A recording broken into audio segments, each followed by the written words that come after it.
Good morning students.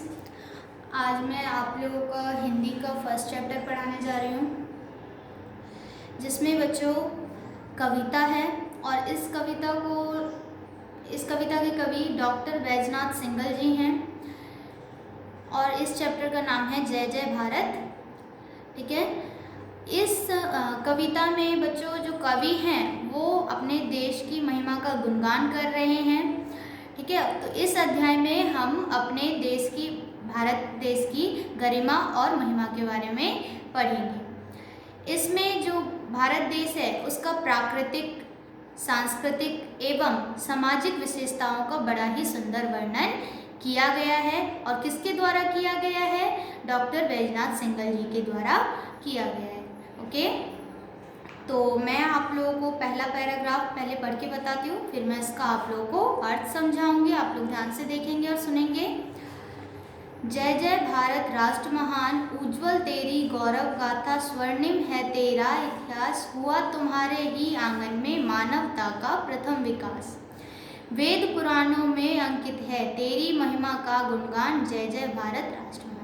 अर्थात इसमें कवि यह समझा रहे हैं, यह बता रहे हैं, इस पंक्ति के द्वारा यह संदेश दे रहे हैं कि जय जय भारत, हे भारत माता तुम्हारी जय हो।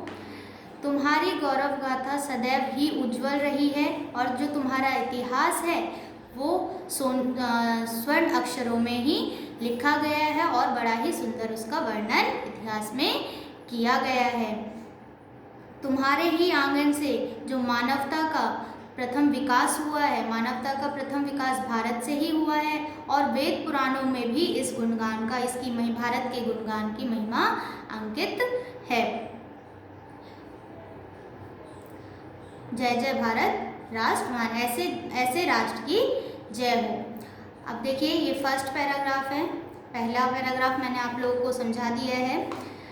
अब नेक्स्ट पैराग्राफ, उषा काल में जगकर प्रतिदिन सूरज करता है तुम्हें प्रणाम, आदि काल से रहा सर्वदा तुम ही ऋषि मुनियों का धाम, राम कृष्ण का रूप धरकर आए बार बार भगवान, जय जय भारत राष्ट्र महान। इस पंक्ति के द्वारा कवि यह कह रहे हैं कि उषा काल क्या होता है? सवेरा, जब सुबह उठते हैं, ये ऐसा देश है जहाँ सुबह उठकर प्रतिदिन सूरज को प्रणाम किया जाता है। और आदिकाल से, यानी कि बहुत पहले से ही, सदैव से ही यह ऋषि मुनियों, ज्ञानियों, पंडितों का यह स्थान रहा है, यह धाम रहा है। और इसी धरती पर बार बार भगवान ने अवतार लिया है, अलग अलग रूप लेके अवतार लिया है। ऐसे भारत देश की महानता की जय हो।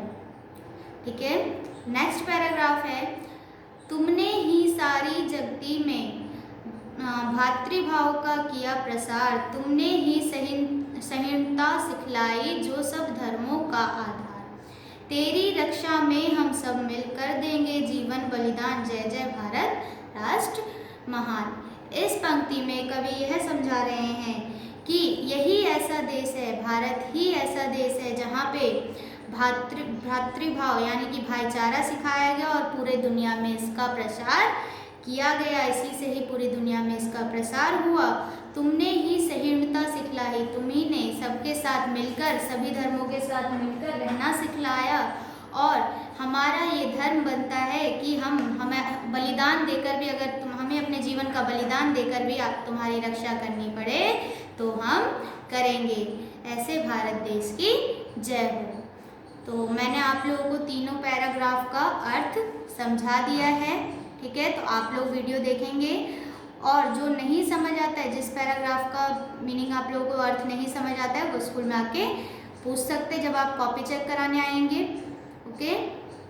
तो इस चैप्टर में यही था कि भारत देश के प्रथम में क्या बताया गया कि जो वेद पुराण है उनमें भी इसके इतिहास का बड़ा ही सुंदर वर्णन किया गया और इसकी गौरव गाथा चारों तरफ फैली हुई है, प्रकाशमय है।